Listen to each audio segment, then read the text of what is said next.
नमस्कार मेरे प्यारे साथियों, स्वागत है आप सभी का आपका अपना यूट्यूब चैनल जीटीएम क्लासेस में। दोस्तों, आज की इस वीडियो में आपसे हम मिक्स टेस्ट लेंगे जिसमें विज्ञान, सामाजिक विज्ञान और गणित ये तीनों सब्जेक्ट से दोस्तों मात्र 20 ऑब्जेक्टिव प्रश्न रहेगा कि जो कि आपके बोर्ड एग्जाम के लिए लल्लन टॉप प्रश्न है। ठीक है, और दोस्तों टेस्ट को पूरी कंसंट्रेशन के साथ दीजिएगा क्योंकि टेस्ट देने से दोस्तों आपके अंदर कॉन्फिडेंस बढ़ेगा। ठीक है, इस बात को आप याद रखिएगा। ठीक है, तो चलिए हम टेस्ट को स्टार्ट करते हैं। देखिए आज का पहला प्रश्न, धारा मापने के यंत्र को कहते हैं। देखिए ऑप्शन ए में लिखा हुआ है वोल्ट मीटर, और बी में लिखा हुआ है आमीटर, और देखिए सी में लिखा हुआ कूलम्ब, और डी में लिखा है एम्पियर। तो दोस्तों ये प्रश्न में आपको यहाँ से बताना है कि धारा मापने के यंत्र को कहते हैं तो आमीटर कहते हैं। ठीक है, ऑप्शन नंबर यहाँ पर बी जो होगा हमारा बिल्कुल करेक्ट आंसर हो जाएगा। ठीक है, आइए अगला प्रश्न हम देख लेते हैं। दूसरा नंबर, इसमें पूछा गया है कि यदि आपतन कोण 60 डिग्री हो तो परावर्तन कोण कितने का होगा। दोस्तों देखिए ऑप्शन ए में लिखा हुआ है 60 डिग्री, और बी में लिखा हुआ 45 डिग्री, और सी में लिखा हुआ 20 डिग्री, और यहाँ डी में लिखा हुआ 90 डिग्री। तो देखिए ध्यान दीजिएगा कि आपतन कोण अगर जो 60 डिग्री का दोस्तों, तब परावर्तन कोण भी 60 डिग्री का होगा। ठीक है, यानी कि ऑप्शन नंबर ए यहाँ पर जो होगा हमारा बिल्कुल करेक्ट आंसर हो जाएगा, क्योंकि आपतन कोण और परावर्तन कोण आपस में बराबर होता है। ठीक है, आपको इसको ध्यान में रखना है। आइए अगला प्रश्न हम देख लेते हैं। तीसरा नंबर, और दोस्तों ये 20 ऑब्जेक्टिव प्रश्न करवा रहे हैं जो आपके बोर्ड एग्जाम के लिए काफ़ी महत्वपूर्ण है। अब 20 प्रश्न में से कितना प्रश्न का आप जवाब बिल्कुल सही देते हैं, लास्ट में आप हमें कमेंट बॉक्स में ईमानदारी पूर्वक से जरूर बताइएगा। ठीक है, देखिए इसमें पूछा गया आपसे कि सामान्य आँख के लिए स्पष्ट दर्शन की न्यूनतम दूरी होती है। ऑप्शन ए में लिखा है 10 सेंटीमीटर, और बी में लिखा है 15 सेंटीमीटर, यहाँ पे देखिए सी में लिखा है 20 सेंटीमीटर, और डी में लिखा है 25 सेंटीमीटर। तो यहाँ पे आपको बताना है दोस्तों कि सामान्य आँख के लिए स्पष्ट दर्शन की न्यूनतम दूरी होती है तो 25 सेंटीमीटर होती है। ठीक है, ऑप्शन नंबर यहाँ पर डी जो होगा हमारा बिल्कुल करेक्ट आंसर हो जाएगा। आइए अगला प्रश्न हम देख लेते हैं।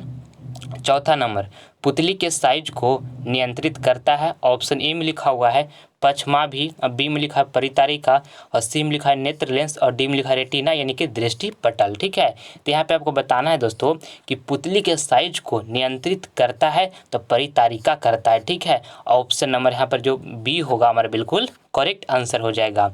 आइए अगला प्रश्न हम देख लेते हैं।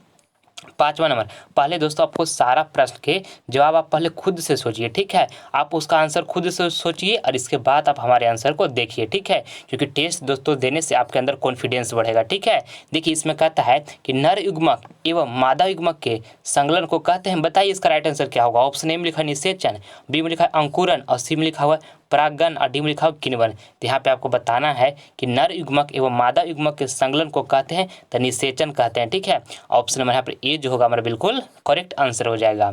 आइए अगला प्रश्न हम देख लेते हैं। छठा नंबर, किसी अभिक्रिया में भाग लेने वाले पदार्थ कहलाते हैं।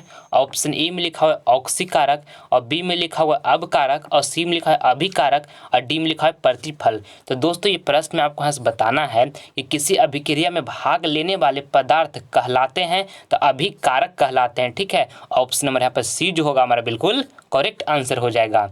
आइए अगला प्रश्न हम देख लेते हैं। सातवां नंबर, भोजन का पचना किस प्रकार की अभिक्रिया है।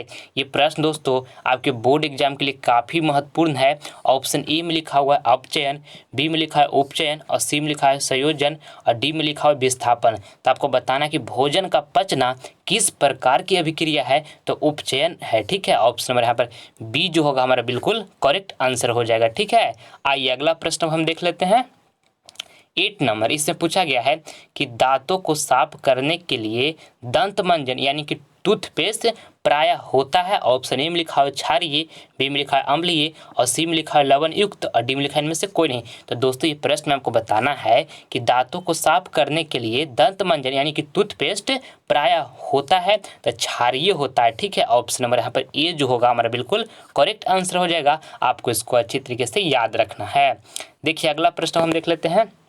9 नंबर, इसमें पूछा गया है कि मधुमक्खी का डंक एक अम्ल छोड़ता है जिसके कारण दर्द एवं जलन का अनुभव होता है तो यह अम्ल है। ऑप्शन ए में लिखा हुआ है मिथेनोइक अम्ल, और बी में लिखा हुआ है इथेनोइक अम्ल, और सी में लिखा हुआ है सिट्रिक अम्ल, यहाँ पे डी में लिखा है ऑक्जेलिक अम्ल। तो ये प्रश्न में आपको यहाँ से बताना है दोस्तों कि जो मधुमक्खी का डंक एक अम्ल छोड़ता है जिसके कारण दर्द एवं क्या होता है, जलन का अनुभव होता है।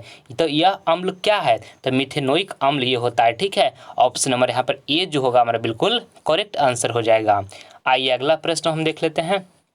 10 नंबर। सारा प्रश्न दोस्तों आपके बोर्ड एग्जाम के लिए काफ़ी महत्वपूर्ण है। एक भी प्रश्न आप स्किप ना करें, पूरी कंसंट्रेशन के साथ देखें सारे प्रश्न को। ठीक है, देखिए पूछा गया इसमें कि झारखंड राज्य का गठन कब हुआ था। ऑप्शन ए में लिखा हुआ 1 नवंबर 2000 ईस्वी, बी में लिखा हुआ है 9 नवंबर 2000 ईस्वी, और सी में लिखा है 15 नवंबर 2000 ईस्वी, और डी में लिखा हुआ है 15 जनवरी 2000 ईस्वी। तो यहाँ पे आपको बताना है दोस्तों कि झारखंड राज्य का गठन कब हुआ था, तब 15 नवंबर 2000 ईस्वी में हुआ था। ठीक है, ऑप्शन नंबर यहाँ पर सी जो होगा हमारा बिल्कुल करेक्ट आंसर हो जाएगा, ऑप्शन नंबर सी। आइए अगला प्रश्न हम देख लेते हैं। 11 नंबर। गदर पार्टी की स्थापना किसने किया। ऑप्शन ए में लिखा हुआ है चंद्रशेखर आजाद, बी में लिखा हुआ है गुरुदयाल सिंह, और सी में लिखा हुआ है सोहनलाल, और डी में लिखा हुआ है लाला हरदयाल। तो दोस्तों ये प्रश्न में आपको यहाँ से बताना है कि गदर पार्टी की स्थापना किसने किया, तो लाला हरदयाल ने किए थे। ठीक है, ऑप्शन नंबर यहाँ पर डी जो होगा हमारा बिल्कुल करेक्ट आंसर हो जाएगा। आइए अगला प्रश्न हम देख लेते हैं। 12 नंबर। चिपको आंदोलन का प्रारंभ किस राज्य से हुआ। काफ़ी महत्वपूर्ण प्रश्न है दोस्तों ये आपके बोर्ड एग्जाम के लिए। ऑप्शन ए में लिखा हुआ बिहार, बी में लिखा हुआ मध्य प्रदेश, और सी में लिखा हुआ उत्तर प्रदेश, और डी में लिखा हुआ उत्तराखंड। तो ये प्रश्न में आपको ऐसे बताना है कि चिपको आंदोलन का प्रारंभ किस राज्य से हुआ, तो उत्तराखंड से हुआ। ठीक है दोस्तों, ऑप्शन नंबर यहाँ पर डी जो होगा हमारा बिल्कुल करेक्ट आंसर हो जाएगा। आइए अगला प्रश्न हम देख लेते हैं। 13 नंबर। रक्त एवं लौह की नीति का अवलंबन किसने किया। ऑप्शन ए में लिखा हुआ है मेजनी, बी में लिखा है हिटलर, सी में लिखा है बिस्मार्क, और डी में लिखा है विलियम फर्स्ट। तो आपको बताना है इसमें दोस्तों कि रक्त एवं लौह की नीति का अवलंबन किसने किया, तो बिस्मार्क ने किया था। ठीक है, ऑप्शन नंबर यहाँ पर सी जो होगा हमारा बिल्कुल करेक्ट आंसर हो जाएगा। ठीक है, आइए अगला प्रश्न हम देख लेते हैं। 14 नंबर। और दोस्तों अगर जो आप हमारे चैनल पर पहली बार विजिट किए हैं तो आप इस चैनल को सब्सक्राइब कर लें दोस्तों, क्योंकि आपके सामने हम हमेशा क्वालिटी वाला वीडियो प्रस्तुत करते हैं। ठीक है, देखिए अब 16 नंबर प्रश्न कहता है कि बिहार का शोक किस नदी को कहते हैं। ऑप्शन ए में लिखा है गंगा, बी में लिखा है पुनपुन, सी में लिखा है कोसी, और डी में लिखा है यमुना। तो आपको इस प्रश्न में बताना है दोस्तों कि बिहार का शोक किस नदी को कहते हैं, तो कोसी नदी को हम बिहार का शोक नदी कहते हैं। ऑप्शन नंबर यहाँ पर सी जो होगा हमारा बिल्कुल करेक्ट आंसर हो जाएगा। देखिए 15 नंबर प्रश्न देखिए, काली मिट्टी किस फसल के लिए उपयोगी है। ऑप्शन ए में लिखा हुआ कपास, बी में लिखा हुआ गेहूं, सी में लिखा हुआ चावल, और डी में लिखा हुआ ईख। तो दोस्तों ये प्रश्न में आपको यहाँ से बताना है कि काली मिट्टी किस फसल के लिए उपयोगी है, तो कपास के लिए काली मिट्टी उपयोगी है। ठीक है, ऑप्शन नंबर यहाँ पर ए जो होगा हमारा बिल्कुल करेक्ट आंसर हो जाएगा। आइए अगला प्रश्न हम देख लेते हैं। 16 नंबर। साम्यवादी शासन का पहला प्रयोग कहाँ हुआ था। ये प्रश्न आपके बोर्ड एग्जाम के लिए दोस्तों काफ़ी महत्वपूर्ण है। ऑप्शन ए में लिखा हुआ है रूस, बी में लिखा हुआ है जापान, और सी में लिखा हुआ है चीन, और डी में लिखा हुआ है क्यूबा। तो यहाँ पे आप ये प्रश्न में आपको बताना है दोस्तों कि साम्यवादी शासन का पहला प्रयोग कहाँ हुआ था, तो रूस में हुआ था। ठीक है, ऑप्शन नंबर यहाँ पर ए जो होगा हमारा बिल्कुल करेक्ट आंसर हो जाएगा। आइए अगला प्रश्न हम देख लेते हैं। 17 नंबर। रैखिक समीकरण में चर के घात की संख्या होती है।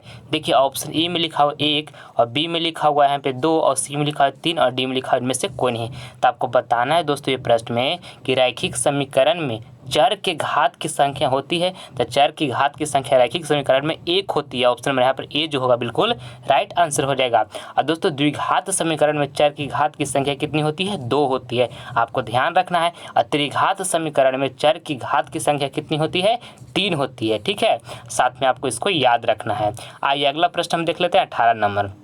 Sine square 45 degree minus cos square 45 degree का मान है। दोस्तों ये प्रश्न आपके बोर्ड एग्जाम के लिए काफ़ी महत्वपूर्ण है। देखिए आपको किस तरह से सोल्व करना है। पहले आप ये बताइए कि साइन 45 डिग्री का मान कितना होता है, 1/√2 होता है। तो यहाँ पर 1/√2 लिख देंगे। और देखिए साइन स्क्वायर 45 डिग्री लिखा हुआ था, हम यहाँ पर भी स्क्वायर चढ़ा देते हैं, कोई दिक्कत। अब यहाँ देखिए कॉस 45 डिग्री का मान कितना होता है, कॉस 45 डिग्री का मान दोस्तों 1/√2 होता है। और यहाँ पर देखिए कॉस स्क्वायर 45 डिग्री लिखा हुआ था, तो यहाँ पर भी हमको स्क्वायर करना पड़ेगा, तो स्क्वायर कर दिए। ठीक है, आप देखिए यहाँ से 1 का स्क्वायर करेंगे तो 1 हो जाएगा। और देखिए √2 का स्क्वायर कीजिएगा तो कितना होगा, देखिए साइड में आपको हम करके बताते हैं, ठीक है। जैसे √2 है, इसको स्क्वायर कीजिएगा तो स्क्वायर मतलब क्या, यानी कि √2 गुने √2 2 बार करना है, तो 2 दूनी के कितना हो जाएगा 4, यानी कि 4 का अंडर रूट, और 4 का वर्गमूल दोस्तों कितना होता है 2, यानी कि √2 का स्क्वायर यहाँ पर कितना हो गया 2, ठीक है। और माइनस, और उसी तरह से यहाँ भी 1 का स्क्वायर 1, और यहाँ पर √2 का स्क्वायर कितना हो जाएगा 2, और 1 - 2 -1 - 2 की जगह तो बराबर कितना आ जाएगा 0, यानी कि इसका राइट आंसर जो होगा दोस्तों ऑप्शन नंबर बी यहाँ पर बिल्कुल करेक्ट आंसर हो गया, ठीक है। आइए अगला प्रश्न हम देख लेते हैं 19 नंबर। यदि 3, 4, 5, 17 तथा x का माध्य 6 हो तो x का मान ज्ञात करें। दोस्तों ये प्रश्न में आपको यहाँ से x का मान निकालना है, ठीक है। और आपको यहाँ माध्य कितना दे दिया गया है 6। तो देखिए माध्य बराबर फार्मूला होता है कुल पदों को योग बटे में कुल पदों की संख्या। तो माध्य कितना दिया हो 6, तो यहाँ पे हम 6 लिख लेते हैं। और फार्मूला क्या होता है माध्य बराबर कुल पदों का योग। तो कुल पदों का योग कितना है हमारा कुल पद, ये सब कुल पद है, तो कुल पदों का हम योग कर लेते हैं।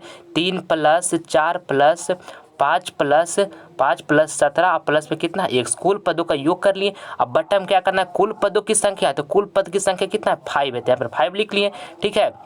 यहाँ पे 6 लिख लिए। अब देखिए इसको जोड़ दीजिएगा टोटल, तो जोड़ने का आपको के बाद कितना आ जाएगा 29 आ जाएगा, ठीक है। अब प्लस में यहाँ पे x जिस तरह से लिखा हुआ था हम लिख लें, अब बटा में 5। अब देखिए 5 को बराबर के उस साइड भेज देंगे तो गुना हो जाएगा, और 6 × 5 = 30 हो जाएगा, ठीक है। यानी कि 30 बराबर हमको यहाँ से निकल गया 29 + x, ठीक है। 29 + x निकल गया। अब देखिए आगे यहाँ से करते हैं 29 + x = कितना हो गया 30, ठीक है। अब हमको x का यहाँ से मान निकालना है, तो x बराबर निकालेंगे तो 29 को बराबर के उस साइड भेज दीजिएगा तो माइनस में चल जाएगा, यानी कि 30 - 29 की जगह तो 1 आ जाएगा, ठीक है। यानी कि x बराबर हमको कितना निकल गया 1। तो जो ऑप्शन नंबर ए में दिया हुआ यहाँ पर ऑप्शन ए जो होगा बिल्कुल करेक्ट आंसर हो जाएगा, ठीक है। आइए अगला प्रश्न हम देख लेते हैं 20 नंबर।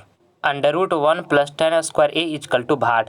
दोस्तों एक फार्मूला होता है, ठीक है, इसको आपको याद कर लेना होगा। देखिए क्या होता है इस तरह से यहाँ पर लिख लेते हैं sec² a, ठीक है। sec² a और माइनस में यहाँ पर tan² a, ठीक है, = 1 होता है, ठीक। अब देखिए यहाँ से हम sec² a बराबर निकालेंगे, sec² a बराबर, तो यहाँ से कि देखिए माइनस tan² को बराबर के उस साइड आएगा जो भेज देंगे तो इधर क्या हो जाएगा प्लस tan² हो जाएगा, बराबर की इस साइड आएगा तो प्लस tan² हो जाएगा ना।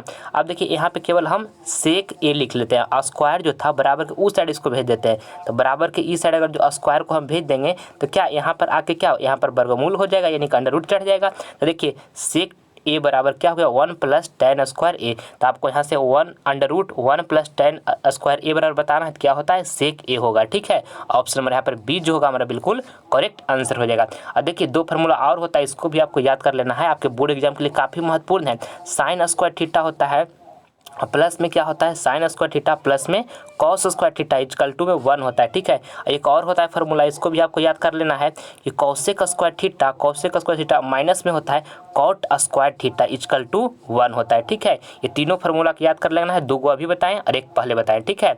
यहाँ पे दोस्तों आपको हम 20 महत्वपूर्ण ऑब्जेक्टिव प्रश्न करवाएं जो कि आपके बोर्ड एग्जाम के लिए काफ़ी महत्वपूर्ण प्रश्न था।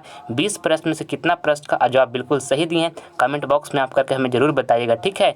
आई होप ये वीडियो आपको पसंद आया होगा, तो प्लीज़ आपसे लाइक करें, अपने दोस्तों में शेयर करें, और आप हमारे चैनल पर नए हैं तो आप इसे सब्सक्राइब कर लें ताकि आने वाले वीडियो का नोटिफिकेशन सबसे पहले आपको मिल सके। मिलते हैं दोस्तों आपसे अगले वीडियो में नए नॉलेज के साथ, तब तक मन लगाकर पढ़ाई करते रहिए। जय हिंद।